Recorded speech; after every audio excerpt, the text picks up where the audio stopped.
Donc c'est ça l'objet du podcast, c'est de se demander si lorsqu'on est dans cette indignation, cette lutte, est-ce qu'on renforce ou est-ce qu'au contraire on permet que ce soit terminé.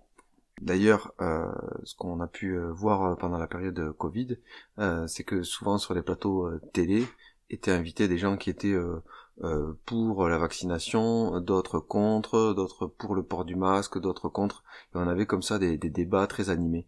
Et ces débats, c'est de l'énergie en fait de deux forces opposées qui se rencontrent, qui s'affrontent. Et la question c'est est-ce que cette énergie qui est créée, elle est au service du bien ou pas. Pour cela, pour le savoir, il s'agit de voir en soi, à l'issue d'un débat télévisé comme ça, ou à l'issue d'avoir écouté un lanceur d'alerte, comment on se sent. Est-ce que je me sens gargarisé, ou au contraire est-ce que je me sens vampirisé, c'est-à-dire vidé de mon énergie, apeuré, ou est-ce que je me sens en paix, dans mon cœur, dans le centre, dans l'harmonie. Et souvent en fait on va se sentir soit gargarisé pour partir en guerre ou en conquête. Parce que ça entre en résonance avec nos propres blessures, et donc l'injustice monte aussi, le sens de l'injustice en nous, et donc oui, c'est ça réveille des colères, et on a envie de prendre les armes et d'aller tous dehors. Oui, c'est ça, manifester ou se relayer l'information auprès de son cercle d'amis ou de sa famille, ou bien on se sent aussi vidé parce que ça réveille des choses auxquelles on n'avait jamais pensé, qu'on n'avait pas idée, et c'est terrifiant et ça nous inquiète, et on reste un peu sans voix, quoi. Voilà. Donc ça, nous, notre corps, c'est notre curseur. Donc à l'issue de ça, on voit bien que on est décentré, hein, dans un sens ou dans un autre, soit survolté, soit au contraire tétanisé. Que ce soit d'ailleurs donc une information qu'on ait eue par le biais d'un média ou d'internet, ou que ce soit au cours d'une conversation en fait. Oui. C'est vraiment dans toutes les sphères du quotidien. Oui. Ce genre de phénomène énergétique en fait, oui. face à des personnes qui vont être dans cet état de dénonciation d'une injustice.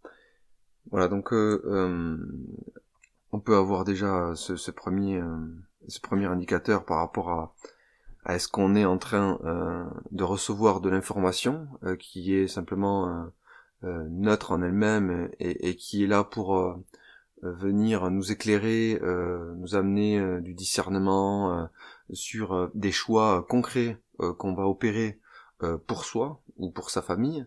Et donc là c'est différent.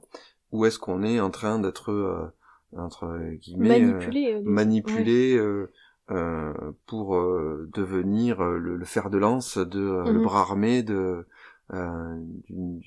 propagande qui se voudrait donc qui se réclame au service du bien pour annihiler le mal qui est dénoncé.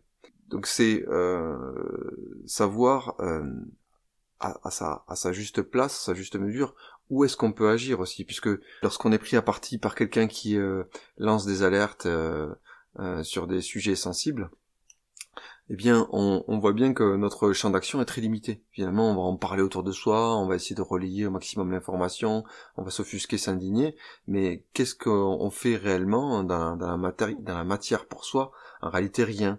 On se crispe, on se cramponne, on résiste à quelque chose, on refuse, et ça vient pas d'un choix véritablement éclairé, qui pourrait être des fois plus mesuré, plus tempéré, qui pourrait avoir une action aussi concrète sur notre mode de consommation, sur notre mode de relation aux autres. On dit non, on ferme, on se braque. Ça veut rien dire de nous, ça veut simplement dire qu'on refuse quelque chose en adhérant à un discours ou à une politique ou à une proposition idéologique qui nous est faite en opposition à une autre.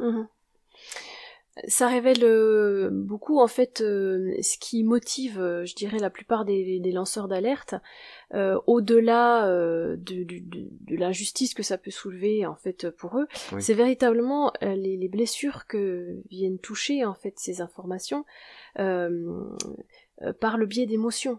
Oui. En fait. Donc souvent, quand on dénonce, et ça c'est intéressant de mettre de la conscience vraiment sur ces phases, quand on se sent dans cet état de dénonciation, on sent cette injustice qui bouillonne en soi, cette colère, d'aller voir qu'est-ce que ça réveille, telle ou telle information. Et bien souvent, ça vient réveiller des peurs, énormes, des peurs donc qui vont se traduire par de la colère, qui vient dissimuler tout simplement une tristesse, et qui fait que l'émotion pousse à l'action. L'émotion pousse à la réaction, moi je dirais même, dans le sens où quand on est dans cette dénonciation, on n'est pas dans une forme d'action, mais dans une forme de réaction. Donc, qui part pas d'un espace centré, comme tu dis, ni d'un espace très cohérent, finalement. Parce que ce qu'on constate, c'est que les gens qui sont le plus dans la dénonciation sont souvent très incohérents dans leurs gestes quotidiens. C'est-à-dire qu'il va y avoir une dénonciation, par exemple, du traitement animal, prenons cet exemple-là, et puis il va y avoir des grandes incohérences, donc il va y avoir toute une série de gestes adoptés dans le quotidien, donc pour ne pas faire souffrir les animaux, et puis à l'inverse, au niveau relationnel, par exemple, ces gens-là vont se comporter avec les autres êtres humains qui qui pour eux font du mal aux animaux, ils vont se comporter avec eux presque comme des animaux. C'est-à-dire que on va retourner, et ça c'est pas forcément vu, c'est même pas conscientisé souvent. Donc cette incohérence-là, pour moi elle est assez symptomatique de cet espace décentré duquel vont partir ces réactions de dénonciation. Et pire encore, on peut assister même lorsqu'on est comme ça face à certains lanceurs d'alerte qui nous préviennent de risques supposément à venir, c'est-à-dire de choses encore non manifestées, non réalisées par ce qu'ils appellent le camp du mal. Ils font en sorte, en agissant ainsi, de focaliser l'attention de tous celles et ceux qui les écoutent et qui vont imaginer, avec leurs pensées, le pire à venir, c'est-à-dire ce qui est prévu par un espèce de plan annoncé et qui devrait censé se réaliser, qui la plupart du temps d'ailleurs n'a pas lieu, mais en tout cas ils font en sorte de capter l'attention, de la focaliser vers le pire à venir, et ça fait de celles et ceux qui sont comme ça happés dans leur énergie par la peur, l'espèce de mirage là qui est tendu devant eux, ça fait d'eux des co-créateurs d'une réalité en fait dramatique d'une certaine manière, du pire.